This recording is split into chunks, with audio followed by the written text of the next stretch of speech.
Hello friends, welcome to Voices of Rise. இந்த வீடியோவில் நம்ம ஒன் பீஸில் இருக்கக்கூடிய எல்லா ஒஸ்ட் ஜென்ரேஷன் பைரேட்ஸை பற்றி தான் பார்க்க போகிறோம். வீடியோக்குள்ளே போகிறதுக்கு முன்னாடி நம்ம சேனலை சப்ஸ்கிரைப் பண்ணலாம், சப்ஸ்கிரைப் பண்ணிட்டு அந்த பெல் ஐக்கனை கிளிக் பண்ணிடுங்க. வாங்க இப்போ வீடியோக்குள்ளே போகலாம். ஃபர்ஸ்ட் ஆஃப் ஆல் வந்து ஒஸ்ட் ஜென்ரேஷனா என்ன அப்படின்றத நான் எக்ஸ்பிளைன் பண்ணிடுறேன். தெரிஞ்சவங்களுக்கு ஓகே, தெரியாதவங்களுக்காக தான் இந்த எக்ஸ்பிளனேஷன்.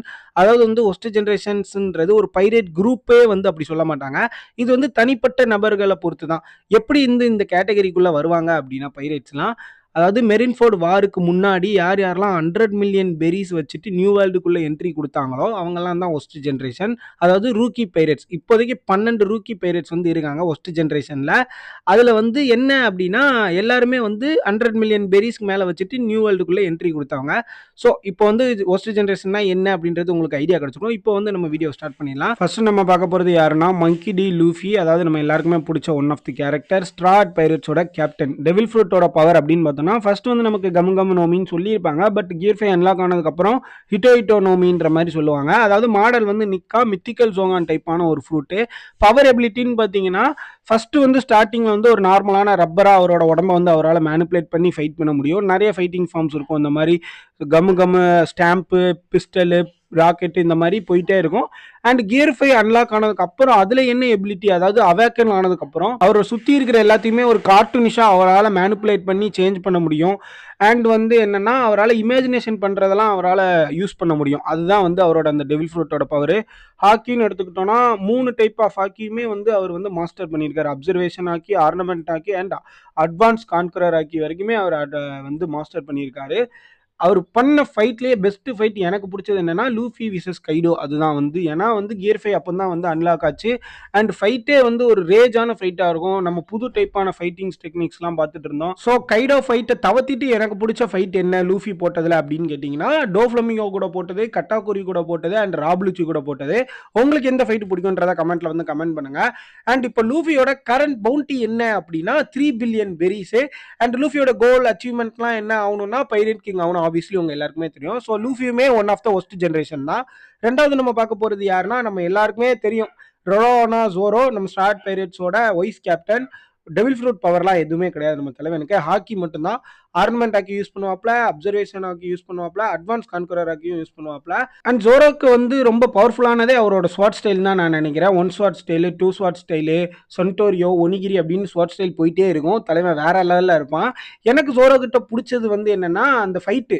பெஸ்ட் ஃபைட்னா ஜோரோ விசஸ் கிங் நம்ம வானவார்க்கில் நடக்கும்ல, அந்த ஃபைட்டில் தான் வந்து அவேக்கன் பண்ணியிருப்பாரு கான்கரர் ஹாக்கியா.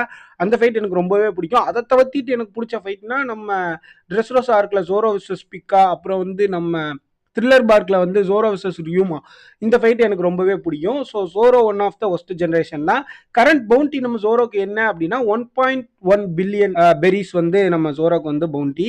கோல் என்னன்னா வேர்ல்டுலேயே ஸ்ட்ராங்கஸ்டான ஒரு ஸ்வாட்ஸ்மேன் ஆகணுன்றது தான் நம்ம ஜோரோவோட கோலு. மூணாவதா நம்ம பார்க்க போறது யாருன்னா ட்ரஃபல்கார் டி வாட்டர்லா, நம்ம ஆர்ட் பைரேட்ஸோட கேப்டனு. இவரோட பவர் டெவில் ஃப்ரூட் பவர் என்ன அப்படின்னா ஓபே நோமி, ஆப்ரேஷன் ஃப்ரூட் அப்படின்னு சொல்லுவாங்க. அதோட எபிலிட்டி என்னன்னா ஒரு ரூம் கிரியேட் பண்ணும். அந்த ரூம்குள்ள அவரால் மேனிப்புலேட் பண்ண முடியும். என்னத்தனாலும் மேனிப்புலேட் பண்ண முடியும். அதாவது அவரால் அந்த ரூம்குள்ள வந்து டெலிபோர்ட் ஆக முடியும். யாரனாலும் கட் பண்ண முடியும். அதாவது அவங்க வந்து சாக மாட்டாங்க, பட் கட் பண்ணி ரீஅரேஞ்ச்மெண்ட் பண்ண முடியும். அப்புறம் அவங்க கஸ்டமைஸ் பண்ணிக்கிற முடியும். இன்னொருத்தரோட சோலை வந்து இன்னொருத்தருக்கு கொடுக்க முடியும். ஹார்ட்டை எடுக்க முடியும். இந்த மாதிரி டிஃப்ரெண்டான வந்து எபிலிட்டிஸ்லாம் இருக்கு. அதாவது அந்த ரூம்குள்ள இருக்கிறவங்களை ஹீல் கூட அவரால் பண்ண முடியும். ஸோ அதனால தான் ஆப்ரேஷன் ஃப்ரூட்ன்ற பேரே வந்திருக்கும். ரொம்ப ஒரு பவர்ஃபுல்லான டெவில் ஃப்ரூட்னே சொல்லலாம். ஹாக்கின்னு வந்து பார்த்தோம்னா அப்சர்வேஷன் ஹாக்கி, ஆர்னமெண்ட் ஹாக்கி தான். பட் வந்து மாஸ்டர் பண்ணலை இவரு. அதாவது இவர் வாழ்க்கையிலே பெஸ்ட் ஃபைட் எனக்கு பிடிச்சது என்ன அப்படின்னா லா வந்து கிட்டு கூட சேர்ந்து நம்ம பிக் மாம் கூட ஃபைட் பண்ணியிருப்பாங்கல்ல, அப்பதான் வந்து லாவே ஃபர்ஸ்ட் பெர்ஃபெக்டா வந்து அவேக்னிங் யூஸ் பண்ணியிருப்பான். அதாவது அந்த டெவில் ஃப்ரூட்டோட அவேக்னிங் பவரே வந்து பிக் மாம் கூட ஃபைட் பண்ணும் போது தான் யூஸ் பண்ணியிருப்பான். ஸோ அந்த ஃபைட் எனக்கு ரொம்ப பிடிக்கும். அதர் ஐகானிக் ஃபைட்னா நம்ம ட்ரெஸ்ரோஸோட லா வந்து டோஃப்ளமிங்கோவை வந்து ஃபைட் பண்ணிட்டு இருப்பான் நம்ம ஸ்டார்ஸ் தப்பிக்கணுன்றதுக்காக. அந்த ஃபைட் எனக்கு ரொம்ப பிடிக்கும். ஸோ இவனோட பவர் டோட்டலாக எப்படி இருக்கு அப்படின்னா ரொம்பவே பவர்ஃபுல்லான ஒரு டெவில் ஃப்ரூட்டு. பட் வந்து ஹாக்கி மட்டும் வந்து நம்ம ஆள் வந்து மாஸ்டர் பண்ணலை. மற்றபடி வந்து இந்த வானோ ஆர்க்கில் நம்ம பிக் மாம் கூட சண்டை போடும்போது டெவில் ஃப்ரூட்டை வந்து அவேக்கனிங் பண்ணியிருப்பான். ரொம்பவே பவர்ஃபுல்லான ஒரு கேரக்டர் வந்து ஒஸ்ட் ஜென்ரேஷன்லேயே. இவனோட கரண்ட் பவுண்டி அப்படின்னு பார்த்தோம்னா 3 பில்லியன் பெரிஸ் தான். நம்ம லூஃபிக்கும் 3 பில்லியன் தான், நம்ம கிட்டுக்கும் 3 பில்லியன் தான், நம்ம லாக்கும் 3 பில்லியன் தான். நம்ம லாக் வந்து கோல்னு எதுவுமே இருக்காது. நம்ம லூஃபிக்கு இருக்கிற மாதிரி, நம்ம ஜோரோக்கு இருக்கிற மாதிரி வந்து கோல்னு எதுவுமே இருக்காது. பட் வந்து யோங்கோ தோக்கடிக்கணுன்ற ஒரு எண்ணம் மட்டும் இருக்கும். அது பண்ணிடுவாரு. ஸோ இவருமே one of the worst generation தான். நம்ம 4வதா பார்க்க போற யாருன்னா யுஸ்டஸ் கேப்டன் கிட் தான். கிட் பைரட்ஸோட கேப்டனு. டெவில் ஃப்ரூட் பவர் என்ன அப்படின்னா ஜிக்கி ஜிக்கி நோமி, அதாவது மேக்னெட் ஃப்ரூட்டு. இதோட எபிலிட்டி அப்படின்னு பார்த்தோம்னா கண்ட்ரோல்ஸ் மேக்னெட் ஃபீல்டு. அதாவது என்ன சொல்றதுன்னா, அதாவது மேக்னெட் என்னென்ன பண்ணும், நம்ம இரும்பெல்லாம் வந்து எடுத்துட்டு வரோம், அது வந்து அட்ராக்ட் பண்ணிக்கும். அந்த மாதிரி அவரோட அட்டாக் ஸ்டைல்ஸ்லாம் நீங்கள் பார்த்தீங்கன்னா வந்து சுற்றி இருக்கிற எல்லா மெட்டல்ஸையும் இழுத்துக்கிட்டு ஒரு ஜெயிண்ட் ஹேண்ட் மாதிரி உருவாக்கி அதை வச்சு அட்டாக் பண்ணிட்டு இருப்பாரு. அண்ட் இது வந்து one of the best and strongest devil fruit அப்படின்னு சொல்லுவேன். ஏன்னா நம்ம இந்த சபோடி ஆர்க்கில் வந்து நம்ம லூஃபியை காப்பாற்றுறதுக்கு கிட்டும் நம்ம லாவும் வந்து மெரின் கூட ஃபைட் பண்ணும் போதே நம்ம கிட்டோட பவரை வந்து லைட்டாக டீஸ் பண்ணியிருப்பாங்க. வேற லெவலில் இருக்கும். அண்ட் சுற்றி இருக்கிற எதனாலும் அவரால் வந்து மேக்னெட்டிக்காக மாற்றி அப்சர்வ் பண்ணிக்க முடியும். அண்ட் ரொம்ப பவர்ஃபுல்லான டெவில் ஃப்ரூட்டு. ஹாக்கின்னு பார்த்தோன்னா ஆர்னமெண்ட் ஆக்கி கான்கரர் ஆக்கி வந்து இவரும் யூஸ் பண்ணுவார். பட் மாஸ்டர் எதுவுமே பண்ணலை. எனக்கு கிட்ட பிடிச்ச பெஸ்ட் ஃபைட் அப்படின்னா நம்ம வந்து லா கூட சேர்ந்து பிக் மாமை தோக்கடிச்சதான். லாவும் கிட்டும் சேர்ந்து தான் பிக் மாமை தோக்கடிச்சிருப்பாங்க. ஸோ இந்த ஃபைட்டு தான் எனக்கு ரொம்பவே பிடிக்கும். அண்ட் அப்போ தான் வந்து நம்ம கிட்டுமே அவேக்கனிங் பண்ணியிருப்பான் அவனோட டெவில் ஃப்ரூட்டை, டேம்டு பங்க் அப்படின்னு சொல்லிட்டு ஒரு பவர். அண்ட் எனக்கு அதை தவிர்த்திட்டு கிட்டு பண்ண ஃபைட்லேயே பிடிச்சது என்ன அப்படின்னா கிட் விசஸ் சாங்ஸ். அது எக்கட் ஆர்க்கில் நடக்கும். பட் என்னதான் இருந்தாலும் தோத்துருவான். பட் பிக் மாம் கூட சண்டை போட்டது ரொம்பவே அந்த அவேக்கனிங்லாம் பண்ணனால ரொம்பவே இன்ட்ரெஸ்டிங்காக இருக்கும். அண்ட் நம்ம கிட்டோட பவுண்டி என்னன்னா அதே 3 பில்லியன் பெரிஸ் தான். லூஃபி, லா, கிட் இவங்க 3 பேருக்குமே 3 பில்லியன் பெரிஸ் தான் வந்து பவுண்டி போட்டிருப்பாங்க. ஸோ நம்ம கிட்டு வந்து கேரக்டராக சொல்லணும்னா எப்படி சொல்கிறது, ஒரு மாதிரி பயமே இல்லாத ஒரு ஃபியர்லெஸ் கேரக்டர் மாதிரி இருக்கும். யாராக இருந்தாலும் சண்டைக்கு போயிடுவான். ஸோ எனக்கு கிட்டு வந்து பர்சனலாக ரொம்ப பிடிக்கும். லூஃபிக்கு அடுத்து எனக்கு ஒரு கேப்டன் வந்து பிடிக்கும் அப்படின்னா கிட்டு ரொம்ப பிடிக்கும். உங்களுக்கு பிடிக்குமா இல்லையான்றதை கமெண்ட் செக்ஷனில் வந்து கமெண்ட் பண்ணிட்டு போங்க. 5வதா நம்ம பார்க்க போகிறது வந்து நம்ம most dangerous pirates Marshall D Teach Blackbeard பைரேட்ஸோட கேப்டனு. டெவில் ஃப்ரூட்டோட பவர் அப்படின்னு பார்த்தோன்னா 2 டெவில் ஃப்ரூட் பவர் இருக்குது. உங்களுக்குலாம் தெரிஞ்ச மாதிரி யமி யமி நோமி ஒரு ஃப்ரூட் இருக்குது. அது வந்து டார்க்னஸ் ஃப்ரூட்டுன்னு சொல்லுவாங்க. கிராவிட்டியை வந்து கண்ட்ரோல் பண்ணும். அதாவது எப்படி சொல்கிறது, அது வந்து ஒரு பிளாக் ஹோல் மாதிரி இருக்கும். எதனாலும் உள்ளே எடுத்துக்கும். அதுக்கு வந்து ஒரு எல்லையே கிடையாதுன்ற மாதிரி காமிச்சிருப்பாங்க. உதாரணத்துக்கு நம்ம ஏஸ் விசஸ் பிளாக் பியர் ஃபைட்லலாம் ஒரு வில்லேஜே வந்து அந்த டெவில் ஃப்ரூட் பவர் வச்சு பிளாக் பியர்டு உள்ளே இழுத்துருப்பாரு. அதாவது எனிமி அட்டாக் பண்ணால் அந்த அட்டாக்கையுமே உள்ளே இழுத்துக்கும். ஸோ வந்து இவருக்கு அவங்களை அட்டாக் பண்ணுறதே வந்து கஷ்டமான விஷயம். இன்னொன்று வந்து நம்ம ஒயிட் பியர்டோட டெவில் ஃப்ரூட்டை வந்து அவரை வந்து ஆட்டையாக போட்டிருப்பாரு. ஸோ அந்த டெவில் ஃப்ரூட்டோட பேர் என்னன்னா குரா குரா நோமி எர்த்துகக் ஃப்ரூட்டுன்னு அதை சொல்லுவாங்க. அதாவது அந்த டெவில் ஃப்ரூட்டோட பவர் என்னன்னு டெஸ்ட்ராய் பண்ணுறது தான் நான் நினைக்கிறேன். ஏன்னா வந்து அதோட பவரே வந்து ஈஸியாக வந்து எர்த்துக்வேக்கை உருவாக்க முடியும், ஷாக் வேவ்ஸை உருவாக்க முடியும். அதாவது ஈஸியாக அந்த டெவில் ஃப்ரூட் பவரை வச்சுருந்தா ஒரு ஐலாண்டே வந்து ஈஸியாக டிஸ்ட்ராய் பண்ணிட முடியும். அந்த அளவுக்கு வந்து ஒரு முக்கியமான ஒரு டெவில் ஃப்ரூட் அப்படின்னே சொல்லலாம். இப்போ நம்ம மார்ஷல் டி டீச்சுக்கு வந்து ஹாக்கி இருக்கா அப்படின்னு கேட்டால் ஹாக்கி இருக்குது. அப்சர்வேஷன் ஆக்கி ஆர்னமெண்ட் ஆக்கி பட் வந்து எதையுமே மாஸ்டர் பண்ணலை. ஸோ அவரோட பவரே என்னன்னா அந்த 2 டெவில் ஃப்ரூட் தான். ரெண்டுமே வந்து ஐகானிக்கான ரொம்ப டேஞ்சரஸான டெவில் ஃப்ரூட்டு. எனக்கு பிளாக் பியர்ட்லேயே பிடிச்ச ஃபைட் என்ன அப்படின்னா ஏஸ் விசஸ் பிளாக் பியர்டு தான் நான் சொல்லுவேன். அது வந்து அப்பப்போ லைட்டாக காமிச்சிருந்தாலும் பட் எனக்கு அந்த ஃபைட் ரொம்பவே பிடிக்கும். ரொம்ப நல்லா அனிமேஷன்லாம் ரொம்ப நல்லா பண்ணியிருப்பாங்க. நம்ம பிளாக் பியர்டு வந்து one of the Yonko of the sea. அவரோட பவுண்டி என்ன அப்படின்னா இப்போதைக்கு 3.9 பில்லியன் பெரிஸ் இருக்கு. இன்னும் கொஞ்சம்னா 4 பில்லியன் பெரிஸ்க்கு போயிடுவாப்ல. இவரோட கோலும் என்னன்னா பைரேட் கிங் ஆகணும்னு தான் இவரோட கோலுமே.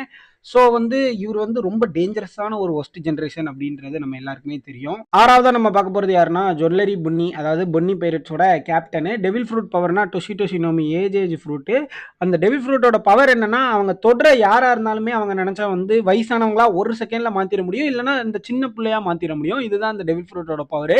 மற்றபடி அவேக்கனிங் பண்ண மாதிரிலாம் எந்த ஒரு சீன்லையுமே நான் காமிக்கலன்னு தான் நினைக்கிறேன். ஹாக்கி வந்து இது வரைக்கும் எந்த ஃபைட்லையுமே ஹாக்கி யூஸ் பண்ண மாதிரியும் காமிக்கல. பொன்னியோட பெஸ்ட் ஃபைட் என்ன அப்படின்னா எக்கட் டார்க்ல வந்து மெரின் சோல்ஜர்ஸ் கூட சண்டை போடுறது தான் பெஸ்ட் ஃபைட்டு. நம்ம பொன்னியோட பவுண்டி என்ன அப்படின்னா 320 மில்லியன் பெரிஸ் தான். 1 பில்லியன் கூட தொடலை. ஏன்னா அவன் அந்த அளவுக்கு எந்த ஒரு பெரிய விஷயமே பண்ணலை. But one of the best worst ஜென்ரேஷன்னே சொல்லலாம். அந்த அளவுக்கு கேவலமான கேரக்டர் கிடையாது. 7வதா நம்ம பார்க்க போகிறது யாருன்னா Capone Gang Bege fire tank பைரட்ஸோட கேப்டனு. டெவில் ஃப்ரூட் பவர் அப்படின்னு பார்த்தோம்னா ஷிரோ நோமி கேஸ்டில் ஃப்ரூட்டு. அதோட எபிலிட்டி என்ன அப்படின்னா அவரோட ஹோல் பாடியவே வந்து கேஸ்டிலாக யூஸ் பண்ணிக்க முடியும். அதாவது நார்மலாக இருக்கும் போதே அவரோட பாடி வந்து ஒரு கேஸ்டில் மாதிரி தான் இருக்கும். அதுக்கப்புறம் அவேக்கன் ஆனதை வந்து பார்த்தீங்கன்னா அவரோட பாடியே வந்து ஒரு பெரிய கேஸ்டிலாக டிரான்ஸ்ஃபர்மேஷன் ஆகும். ஒரு வந்து பவர் ரேஞ்சர்ஸ்லாம் பார்த்த மாதிரி ஒரு டிரான்ஸ்ஃபர்மேஷன் ஆகி ஒரு அட்டாக்லாம் பண்ணுவாங்க. நம்ம இந்த ஹோல்கேக் ஐலாண்ட் ஆர்க்ல பார்த்துருப்போம். பிக் ஃபாதர்னு அதோட பேரு. ஆக்கி யூஸ் பண்ணுவாரு. பேசிக் ஆர்னமெண்ட் ஆக்கி மட்டும்தான் இவருக்கு யூஸ் பண்ண தெரியும். பெஸ்ட் ஃபைட் அப்படின்னா அதே நம்ம ஹோல்கேக் ஐலாண்ட்ல பெஜ் விசஸ் பிக் மாம் அந்த ஃபைட் தான் எனக்கு ரொம்ப பிடிக்கும். இவரோட பவுண்டி அப்படின்னு பார்த்தோம்னா 350 மில்லியன் பெரிஸ் வந்து இவரோட பவுண்டி இருக்கு. ஸோ நம்ம கேங் பெச்சுமே வந்து one of the worst generation தான். எட்டாவதா நம்ம பார்க்க போகிறது யாருன்னா ஸ்கிராச்மேன் அப்போ ஆன்யார் பைரட்ஸ் அதோட கேப்டனு. டெவில் ஃப்ரூட் பவர் அப்படின்னு பார்த்தோம்னா ஒட்டோனமி சவுண்ட் ஃப்ரூட் வந்து யூஸ் பண்ணுவார். அந்த டெவில் ஃப்ரூட்டோட பவர் என்ன அப்படின்னா அவரோட பாடி மூவ்மெண்ட்ஸே வந்து ஒரு மியூசிக்கல் அட்டாக்ஸாக போய் கன்வெர்ட் ஆகும். அதாவது ஒரு ட்ரம் பீட்டு பியானோ நோட்ஸ் அந்த மாதிரி இப்போ ஒரு சும்மா கை தட்டுறாருன்னா அது ஒரு ஷாக் வேவ் மாதிரி கிரியேட் ஆகி போய் எக்ஸ்ப்ளோசிவாக வெடிக்கும். நம்ம சபோடி ஆர்க்கில் வந்து நம்ம கிசாருவை வந்து அட்டாக் பண்ணியிருப்பாரு. இந்த மாதிரி டிஃப்ரெண்ட்டான ஒரு டெவில் ஃப்ரூட் தான். ரொம்ப பவர்ஃபுல்லான டெவில் ஃப்ரூட்டு. இவருக்கு ஹாக்கி இருக்கா அப்படின்னு கேட்டால் அப்சர்வேஷன் ஹாக்கி மட்டும் இவருக்கு யூஸ் பண்ண தெரியும். பெஸ்ட் ஃபைட் அப்படின்னா நம்ம அப்போ விசஸ் ஜோரோ வானோ ஆர்க்கில் ஒனிகாஷிமாவில் நடக்கும்ல அதுதான் வந்து பெஸ்ட் ஃபைட்டு. பவுண்டி இவருக்கு வந்து நம்ம கேங் பெச் மாதிரியே 350 மில்லியன் பெரிஸ் தான் வந்து இவருக்குமே பவுண்டி இருக்கு. 9வது நம்ம பார்க்க போகிறது யாருன்னா எக்ஸ் ட்ரேக் பைரட்ஸோட கேப்டனு. அதாவது உண்மையான ஐடென்டிட்டி என்னன்னா மெரின்காக சீக்கிரட்டாக வேலை பார்க்கக்கூடிய ஒரு ஸ்வாட் ஏஜென்ட் தான் நம்ம எக்ஸ் ட்ரேக்கு. டெவில் ஃப்ரூட் பவர் அப்படின்னு பார்த்தோம்னா ரியோரியோனோமி மாடல் வந்து அல்லோசாரஸ். இதோட எபிலிட்டி என்ன அப்படின்னா அவரால் அல்லோசாரஸாக மாற முடியும். இல்லைனா வந்து இந்த ஹியூமன் ஃபார்மில் இருந்துகிட்டே அல்லோசாரஸ் பவர்ஸை வந்து யூஸ் பண்ண முடியும்.